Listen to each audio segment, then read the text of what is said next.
Leitnant Tubb vahtis maru vihaselt Šveiki muretusse näkku ja küsis kärgatades. Kas te tunnete mind? Tunnen, härra leitnant. Leitnant Tubb ajas silmad punni ja trampis jalgu. Ma ütlen teile, et te ei tunne mind veel. Šveik vastas jälle sama häirimatu rahuga nagu ikka ülemusele esinedes. Tunnen, härra leitnant.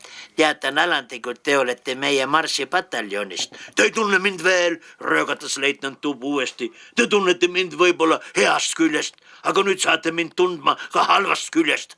Ärge arvake, ma olen kuri. Ma panen iga mehe nutma. Kas tunnete mind või ei tunne? Tunnen, härra leitnant. Ma ütlen teile viimast korda, et te ei tunne mind. Te eesel, on teil vendi? Teatan alandlikult, härra leitnant, üks vend.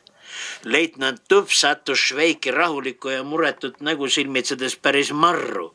Kaotas igasuguse enesevalitsuse ja kisendas. Siis on see teie vend.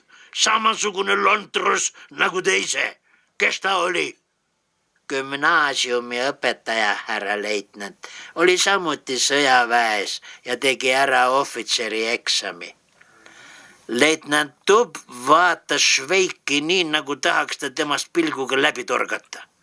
Šveik kannatas leitnant Tubbi tigeda pilgu väärika rahuga välja ja kogu jutu ajamine nende vahel lõppes sõnaga abtreten.